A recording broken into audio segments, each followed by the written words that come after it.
mənim öz aləmimdir. Dəhşətdir bu. Yəni bizim indi qulağımızın eşitdikləri bir qaynatayla keçmiş kürəkən arasında olan sözlərdir. Görsən, dedim keçən səfər. Vallahi biz istəyirəm ki, tamam bu ailə yola getməyəndə boşanmalıdır da. İndi mən o kişini də başa düşürəm.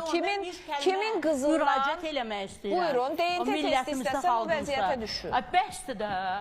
Məsələ ondadır ki, bax belə biabırçı, ay kişi, sakit ol. Belə biabırçı məsələlərdə bir də görürsən ki, qız atası, qız anası gəlib oturublar orada, başlayırlar qızları müdafiə eləməyə. Amma nəticəsi çıxır ki, məhkəmələrdən danışıram. Nəticəsi çıxır ki, günahkar qızındadır. Bu günləri bu kişi oradan danışır, bəlkə 20 dəfə də təhqir elədi. Hələ biz bilmirik məsələ nə yerdədir.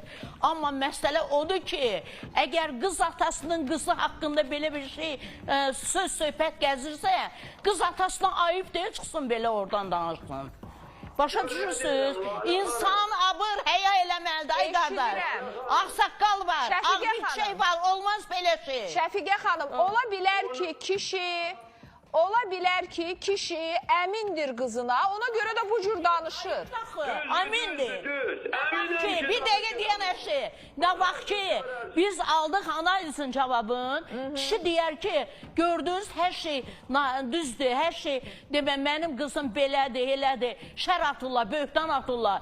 Bugün qız atasının belə çıxıb oradan belə, necə demək, təntənəli surətdə çıxış eləməsi, hesab edirəm, milli mənəvi dəyərlərimizin ziddir. Tamam, Şəfiqə xanım, mən sizi başa düşürəm, amma mən yenə deyirəm, o kişi olmasın, mən olum. Kimin qızına bu cür şər atsan, əgər şərdirsə, bəli, o adam bu vəziyyətə düşəcək. Sənəd alınsın, o qız atasının da başı uca olsun, desin ki, mənim qızıma niyə şər atırlar? İndi mən də onu deyirəm, Zakir müəllim, qoy bu DNT-nin cavabı çıxsın.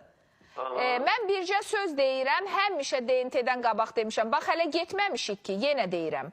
Allah şahidim olsun, mən sizin qədər çox and içməyi və anda verməyi sevmirəm, bir dəfə deyirəm. Allah şahidim olsun ki, o DNT testi bağlı zərfdə tamaşaçının gözü önündə görmüsünüz yəqin. Gəlir bu studiyaya, burada da açılır. Cavabı nədirsə, odur 100% inanıram.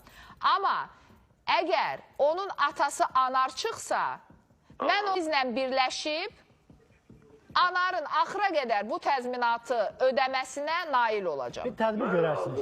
Yaxşı.